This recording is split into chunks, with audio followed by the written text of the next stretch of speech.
आप जानते हैं कल पहलगाम में धर्म को निशाना बनाते हुए आतंकवादियों द्वारा किए गए कायरतापूर्ण हमले में हमारे देश ने अनेक निर्दोष नागरिकों को खोया है। इस घोर अमानवीय कृत्य से हम सभी गहरे शोक और दर्द में हैं। सबसे पहले मैं उन सभी परिवारों के प्रति अपनी गहरी संवेदना व्यक्त करता हूं जिन्होंने अपने प्रियजनों को खोया है। इस दुखद समय में दिवंगत आत्माओं की शांति के लिए मैं परमात्मा से प्रार्थना करता हूं।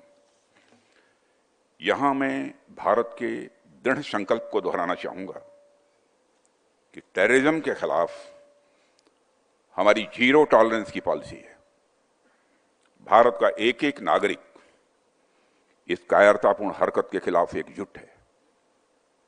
मैं इस मंच से देशवासियों को आश्वस्त करता हूं, घटना के मद्देनजर भारत सरकार वो हर कदम उठाएगी जो जरूरी और उपयुक्त होगा।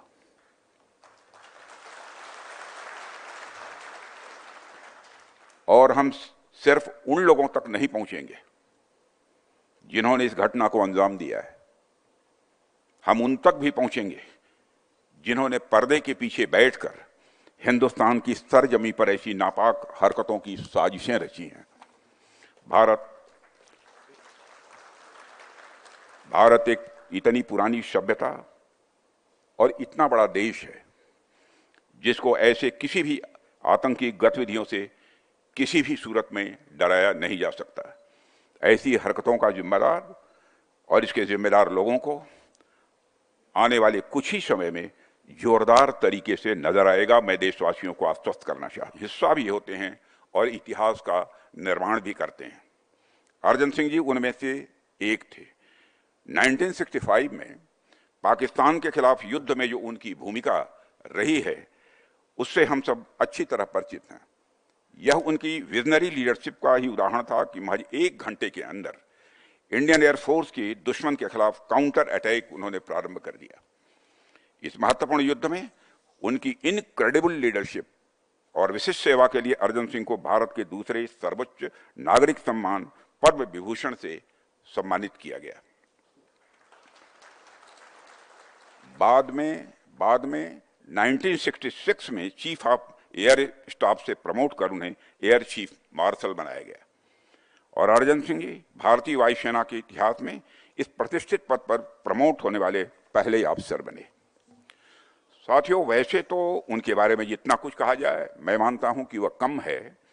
उनके बारे में कई आर्टिकल्स भी लिखे जा सकते हैं, कई किताबें भी लिखी जा सकती हैं, कई इंडिपेंडेंट लेक्चर्स भी किए जा सकते हैं।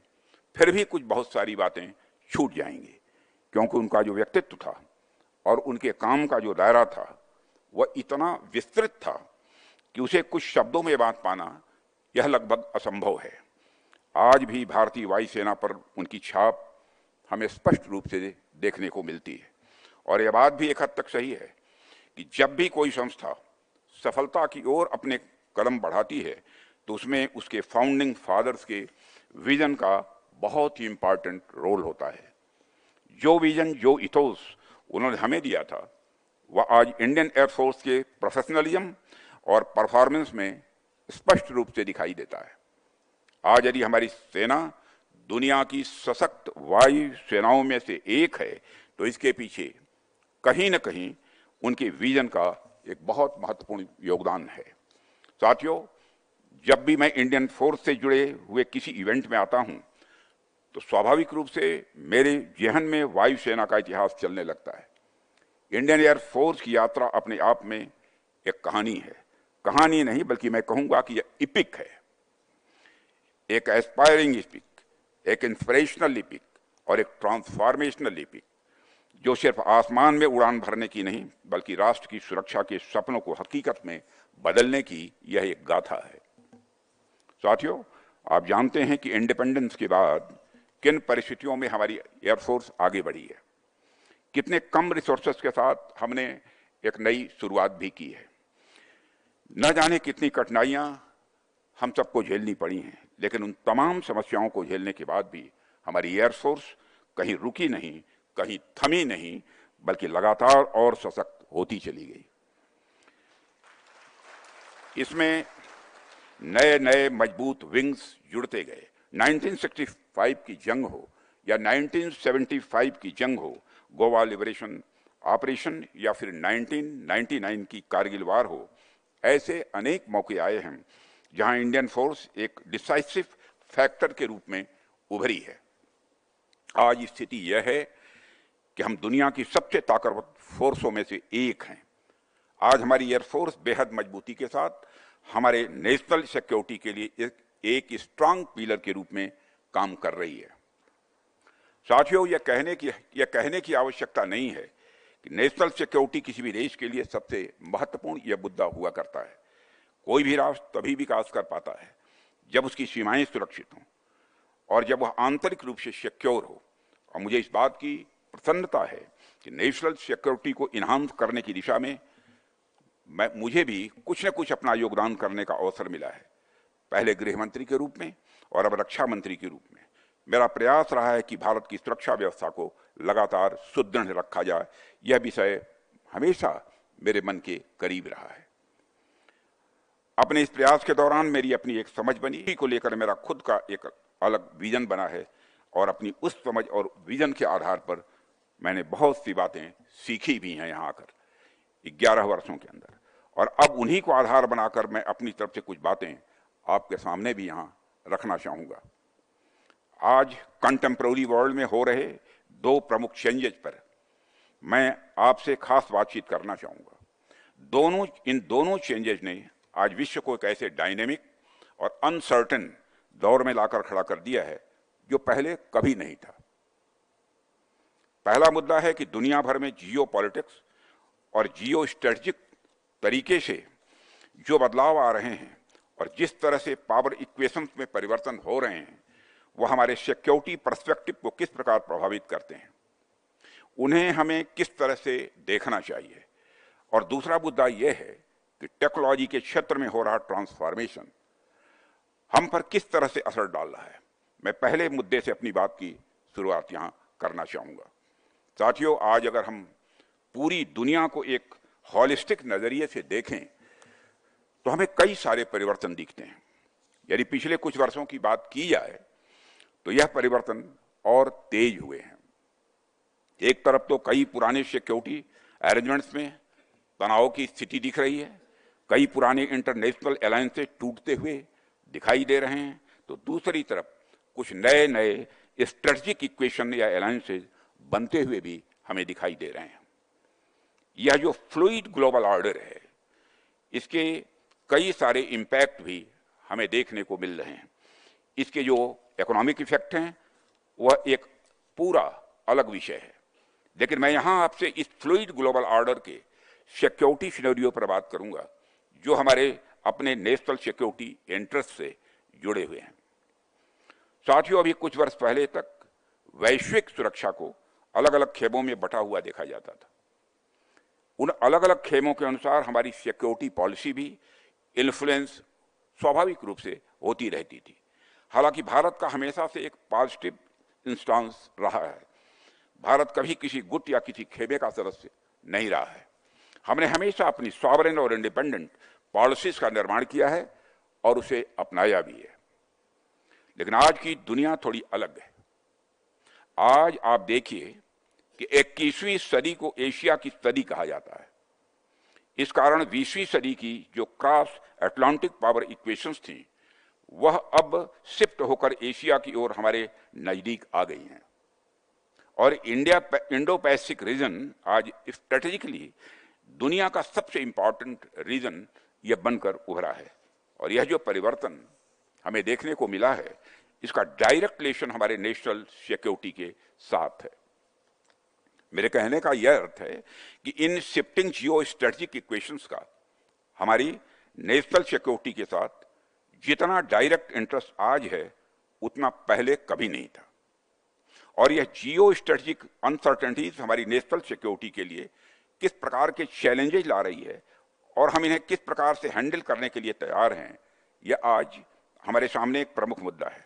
सरकार और पॉलिसी मेकर्स इस दिशा में अपनी ओर से प्रयास कर रहे हैं, लेकिन जाहिर सी बात है इसमें इंडियन एयरफोर्स का योगदान भी बहुत ही इंपॉर्टेंट होने वाला है। साथियों, जो दूसरा महत्वपूर्ण मुद्दा है वह टेक्नोलॉजिकल ट्रांसफॉर्मेशन का है। अभी मैंने जिन परिवर्तनों की बात नेशनल सिक्योरिटी के मद्देनजर की है, उसी प्रकार के परिवर्तन डिफेंस टेक्नोलॉजी के क्षेत्र में भी हमें स्पष्ट रूप से दिख रहे हैं। बल्कि मैं तो यह कह सकता हूं, टेक्नोलॉजी के क्षेत्र में जो परिवर्तन हो रहे हैं वह बाकी सारे परिवर्तनों से कहीं अधिक तेजी से हो रहे हैं। पूरी दुनिया ने पिछले 200-300 वर्षों में जितनी प्रोग्रेस नहीं की, उससे कहीं ज्यादा टेक्नोलॉजिकल प्रोग्रेस पिछले 15-20 वर्षों में हमको देखने को मिली है। इतनी तेजी से तो इंसान तक नहीं बदले जितनी तेजी से टेक्नोलॉजी बदल रही है। आज दुनिया के अलग अलग क्षेत्रों में कॉन्फ्लिक्ट्स चल रहे हैं। यदि आप उन पर नजर डालें तो आपको एक कॉमन बात देखने को मिलेगी, वह यह है कि टेक्नोलॉजी की वजह से वारफेयर के तरीके अब कहीं ज्यादा तेजी से बदलते नजर आ रहे हैं। वारफेयर में अब ज्यादा अनप्रेडिक्टेबिलिटी और लिथैलिटी दोनों को मिल रही है। वैसे तो डिफेंस टेक्नोलॉजी लैंड, मैरीटाइम तथा एयर सभी डोमेन्स में परिवर्तन ला रही है, परंतु एयरफोर्स में इन परिवर्तनों का इंपैक्ट कहीं ज्यादा दिखाई दे रहा है। टेक्नोलॉजी आज हमारे एरियल वारफेयर के नेचर और कैरेक्टर में लगातार यह बदलाव ला रही है। आज का एरियल कम्बैट डोमेन जमीन से कुछ फीट ऊंचाई से लेकर स्पेस डोमेन तक फैल चुका है। सर्वेलेंस ड्रोन से लेकर स्पेस मिलिट्री स्टेशन तक न सिर्फ एरियल कम्बैट डोमेन में विस्तार हुआ है, बल्कि इसकी कॉम्प्लेक्सिटी में भी हाल के समय में बहुत ज्यादा बढ़ोतरी भी हुई है। इसमें हमें आश्चर्य भी नहीं करना चाहिए, क्योंकि यह पूरा युग ही टेक्नोलॉजी के क्षेत्र में रिवॉल्यूशनरी ब्रेक थ्रो का युग है। आए दिन हमें ऐसे ऐसे टेक्नोलॉजिकल इक्विपमेंट्स देखने को मिलते हैं जो महज कुछ महीने या कुछ वर्षों पहले तक एग्जिस्ट ही नहीं करते थे। आर्टिफिशियल इंटेलिजेंस या फिर उसके कई सारे एप्लीकेशंस ने आज पूरी दुनिया में तहलका मचाया हुआ है। साथियों, डिफेंस के क्षेत्र में भी आर्टिफिशियल इंटेलिजेंस का रोल तेजी से बढ़ा है और बढ़ने वाला है। आर्टिफिशियल इंटेलिजेंस के अलावा hypersonic directed energy weapons, quantum computing इत्यादि ने भी वारफेयर को और ज्यादा अनसर्टेन बना दिया है। आर्टिफिशियल इंटेलिजेंस और मशीन लर्निंग जैसे फ्रंटियर टेक्नोलॉजीज का मिलिट्री ऑपरेशन में इस्तेमाल भी यह एक चैलेंज लेकर आया है। अनमैन्ड एरियल व्हीकल का मिलिट्री रोल में इस्तेमाल भी एक चैलेंज पेश कर रहा है। साइबर और स्पेस तथा इस तरह के अनेक टेक्नोलॉजी ने वारफेयर में एक नया अनकन्वेंशनल कंपोनेंट जोड़ा है। हालांकि कई बार मैं यह भी सोचता हूं कि हम जिन्हें कल तक वारफेयर या का अनकन्वेंशनल तरीका मान रहे थे, क्या वे आज वास्तव में अनकन्वेंशनल रह गए हैं? तेजी से हो रहे टेक्नोलॉजिकल डेवलपमेंट्स के मद्देनजर ये अनकन्वेंशनल मेथड्स तेजी से कन्वेंशनल रियलिटी का रूप लेते हुए नजर आ रहे हैं। आज की यह स्थिति बताती है कि वारफेयर का जो पुराना हार्डवेयर बेस्ड सिस्टम था, वह अब सॉफ्टवेयर बेस्ड सिस्टम की ओर आगे बढ़ रहा है।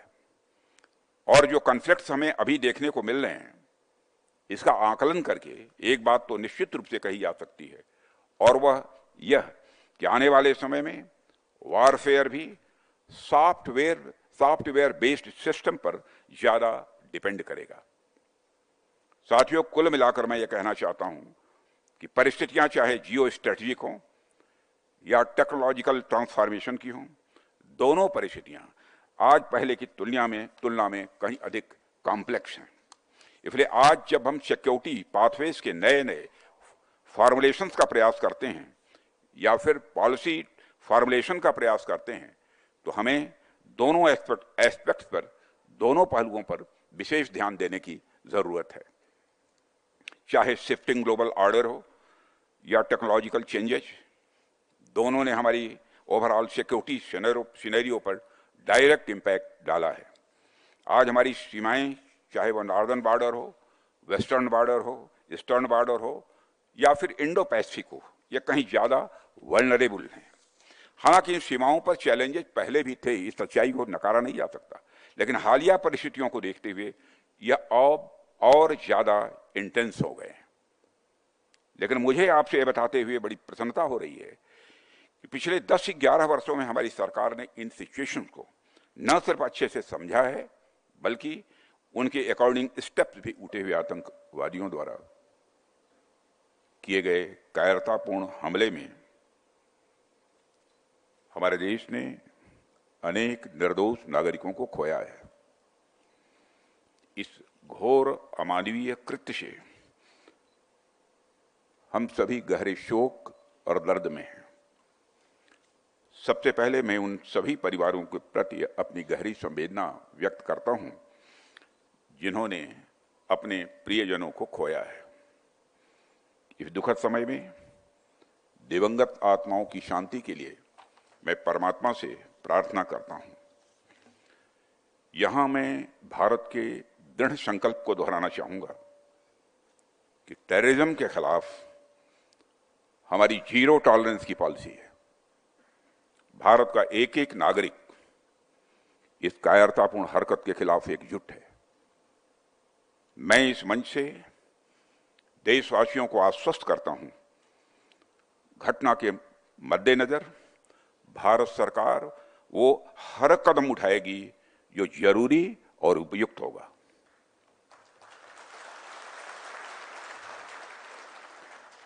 और हम सिर्फ उन लोगों तक नहीं पहुंचेंगे जिन्होंने इस घटना को अंजाम दिया है, हम उन तक भी पहुंचेंगे जिन्होंने पर्दे के पीछे बैठकर हिंदुस्तान की सरजमी पर ऐसी नापाक हरकतों की साजिशें रची हैं। भारत एक इतनी पुरानी सभ्यता और इतना बड़ा देश है जिसको ऐसे किसी भी आतंकी गतिविधियों से किसी भी सूरत में डराया नहीं जा सकता।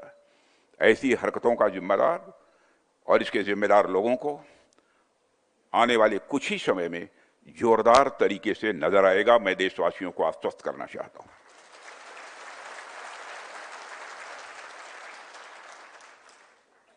साथियों, आज आप लोगों ने जो आयोजन किया है उसमें सबसे पहले मैं Marshal of the Indian force Arjan Singh ji की स्मृति को नमन करता हूं और उनको अपनी हार्दिक श्रद्धांजलि अर्पित करता हूं। मुझे यह जानकर अच्छा लगा कि आप सभी उनकी स्मृति में यह कार्यक्रम प्रतिवर्ष करते हैं। अपनी बात प्रारंभ करने से पहले मैं भारतीय वायुसेना को उनके अदम्य साहस और पराक्रम के लिए हार्दिक बधाई देता हूं। जिस प्रकार से वायुसेना भारत की सुरक्षा में तत्पर है, उसे देखकर हर भारतवासी अपने को गौरवान्वित महसूस करता है और निश्चिंत रहता है। हमें इस बात का संतोष रहता है कि आपकी छाया में हमारा पूरा देश सुरक्षित है। मेरी ईश्वर से प्रार्थना है कि आपका शौर्य इसी प्रकार आसमान की ऊंचाइयों को छूता रहे। आज आपने जो यहां पर चर्चा के लिए, बातचीत के लिए विषय रखा है, transformation of the Indian force, मैं समझता हूं कि यह विषय न केवल हमारी एयरफोर्स की अब तक की पूरी यात्रा को अपने भीतर समेटता है, बल्कि यह आने वाले समय में इसकी भूमिका को और सशक्त करने के डिस्कोर्स को भी हमारे सामने रखता है। ऐसे कंटेम्प्रोरी और रेलेवेंट टॉपिक के सिलेक्शन के लिए भी मैं आप सबको बधाई देता हूं। साथियों, आज मैं खुद को गौरवान्वित महसूस कर रहा हूं कि मुझे ऐसे ऐतिहासिक व्यक्तित्व के बारे में अपनी बात रखने का अवसर आप सबने दिया है। यह हम सबका सौभाग्य है कि अर्जन सिंह जी जैसे विजनरी मिलिट्री लीडर्स इस देश में पैदा हुए। उनकी लीडरशिप, उनका विजन और देश के प्रति उनका समर्पण इनक्रेडिबल रहा है। वो अपने दौर के एक विजनरी मिलिट्री लीडर तो थे ही, उनका विजन आज भी उतना ही रेलेवेंट है और आज भी वह भारतीय वायुसेना के लिए और हमारे युवाओं के लिए किसी इंस्पिरेशन से कम नहीं है। उनकी जीवनी अपने आप में इतनी मोटिवेटिंग है जो आने वाली कई पीढ़ियों तक हम सभी को इंस्पायर करती रहेगी। मैं देख रहा था कि केवल 19 साल की उम्र में ही उनका सिलेक्शन प्रतिष्ठित रॉयल एयरफोर्स कॉलेज के लिए हुआ था और वहां उनका प्रदर्शन इतना उत्कृष्ट था कि उन्होंने अपनी कक्षा में शीर्ष स्थान प्राप्त किया था। फिर उसके बाद जैसे ही सेकंड वर्ल्ड वॉर की शुरुआत हुई, उसमें उनके स्क्वाड्रन को इम्फाल भेजा गया था, जहां पर उन्होंने अराकान अभियान के दौरान असाधारण नेतृत्व का परिचय दिया।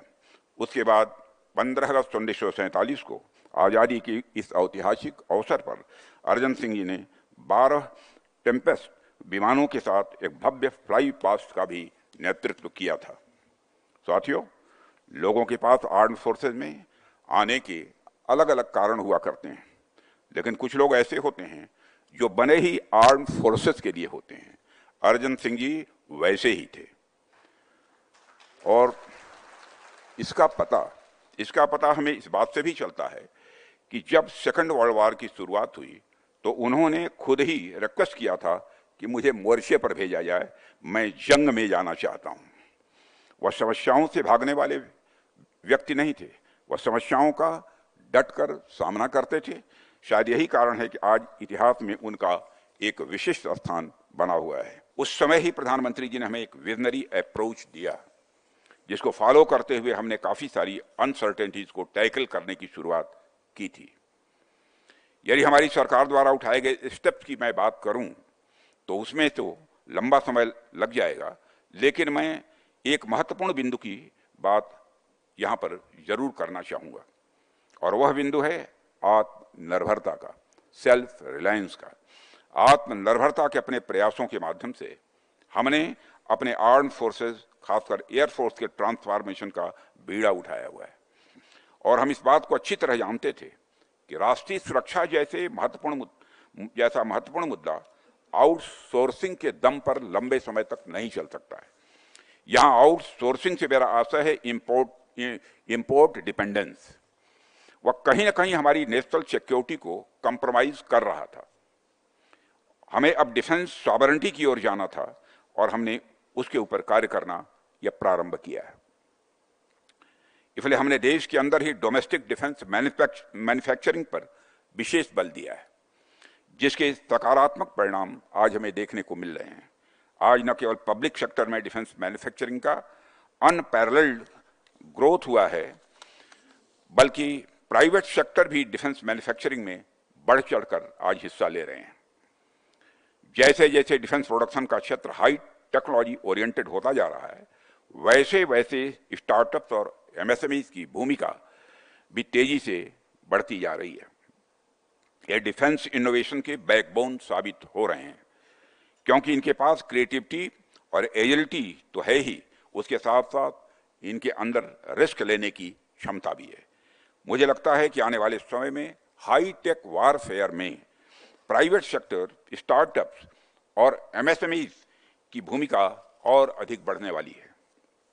साथियों, इंडियन एयरफोर्स ने जिस प्रकार से आत्मनिर्भरता के हमारे प्रयास को सपोर्ट किया है वह सराहनीय है। एविएशन सेक्टर में आत्मनिर्भरता लाने में इंडियन एयरफोर्स का निश्चित रूप से बहुत बड़ा योगदान रहा है।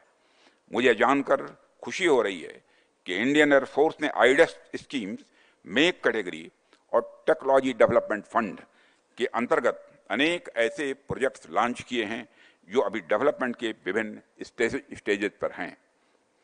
इंडियन एयरफोर्स का रिसर्च एंड डेवलपमेंट, मैन्युफैक्चरिंग और ऑपरेशनल इंटीग्रेशन की तरफ बढ़ावा देने की ओर उठाया गया यह कदम सराहनीय है। साथियों, आज के टेक्नोलॉजिकल रिवॉल्यूशन के दौर में एरोस्पेस इंडस्ट्री सबसे ज्यादा हाईटेक तथा नीच टेक्नोलॉजी फील्ड है। इसे ध्यान में रखते हुए इंडियन एयरफोर्स आज उपलब्ध मॉडर्न टेक्नोलॉजी के एडॉप्टेशन पर ध्यान तो दे ही रही है, इसके साथ ही नेक्स्ट जनरेशन फाइटर एयरक्राफ्ट के डेवलपमेंट की दिशा में भी काम कर रही है। इसके अलावा इंडियन एयरफोर्स ने डीआरडीओ, एडीए, एचएएल और बीएल जैसी संस्थाओं के साथ में मिलकर जिस तरह से काम किया है वह काबिले तारीफ है। साथियों, मैं यहां एक और बात आपसे बताना चाहूंगा। एयरफोर्स की जरूरत को ध्यान में रखते हुए एरो इंजन डेवलपमेंट हमारी सरकार की प्रायोरिटी एरिया है। हम इस पर लगातार काम कर रहे हैं। हमने सभी अवेलेबल ऑप्शंस को अच्छी तरीके से एनालाइज करके एक डिसीजन की ओर बढ़ने का प्रयास किया है। हमारी कोशिश है कि यह इंजन को डेवलपमेंट और को प्रोडक्शन के मॉडल पर फुल इंटेलेक्चुअल प्रॉपर्टी राइट्स के साथ भारत में ही बने। और मैं आपको आश्वस्त करना चाहता हूं कि जल्दी ही इस लक्ष्य को हम हासिल करेंगे, करके रहेंगे। साथ ही यह हमारी स्पेशल ज्योग्राफिकल और स्ट्रेटेजिक रिक्वायरमेंट्स के अनुरूप हो। मुझे आपको बताते हुए खुशी हो रही है कि हम जल्द ही क्षेत्र में कुछ महत्वपूर्ण डिसीजन लेने वाले हैं या करने वाले हैं। और साथ ही हमारी यह भी कोशिश रही है कि हमने जो भी प्लेटफॉर्म्स और इक्विपमेंट देश के अंदर डेवलप किए हैं उनके इंडिजिनस कंटेंट में भी लगातार वृद्धि भी होती रहे। और मुझे यह कहते हुए खुशी हो रही है ये सारी चीजें हो भी रही हैं। 5th जनरेशन फाइटर एयरक्राफ्ट और LCA Mark II के डेवलपमेंट पर सरकार विशेष ध्यान दे रही है। LCA प्रचंड के एडिशनल नंबर्स की प्रोक्योरमेंट को सरकार से स्पेशल अप्रूवल भी हाल में मिल चुका है। LCA Mark I के एडिशनल ऑर्डर्स अभी प्रोग्रेस में हैं। इसके अलावा कई एयर डिफेंस सिस्टम पर भी काफी हद तक सेल्फ रिलायंस अचीव की जा चुकी है। यदि मैं उनके नाम गिनाऊं, Astra mark II, Pralay, smart anti field weapon, यंजी एंटी रेडिएशन मिसाइल तथा very short range air defence system जैसे कई वेपन सिस्टम प्रोडक्शन और डेवलपमेंट के अलग अलग स्टेजेस पर ये हैं। साथियों, हमारे साइंटिस्ट्स, इंजीनियर्स और डेवलपर्स ने आत्मनिर्भरता के हमारे प्रयासों को पूरी तरह से सपोर्ट किया है। Tejas light combat aircraft, Dhruv advanced light helicopters, light utility helicopter Prachand, Akash और ब्रह्मोस एयर डिफेंस वेपन्स जैसे इक्विपमेंट भारतीय डिजाइनर्स, इंजीनियर्स और साइंटिस्ट की कैपेबिलिटी के शाइनिंग एग्जाम्पल्स हैं। साथियों, इन सारी बातों का जिक्र मैंने इसलिए किया है ताकि मैं यह बात आप अंडरलाइन कर सकूं कि हमारे एयरफोर्स ने बदली परिस्थितियों के अनुसार खुद को अपडेटेड रखा है। हमारी सरकार भी इंडियन एयरफोर्स के ट्रांसफॉर्मेशन को लेकर पूरी तरह से कमिटेड है। हमारा यह कमिटमेंट है कि भारतीय वायुसेना को इस पूरे रीजन में एक डोमिनेंट पावर के रूप में एस्टैब्लिश किया जाए। आत्मनिर्भरता की हमारी जर्नी एक शेयर्ड रिस्पॉन्सिबिलिटी है। इसके लिए कमिटमेंट, कोलैबोरेशन और यूनिफाइड विजन आज के वक्त की जरूरत है।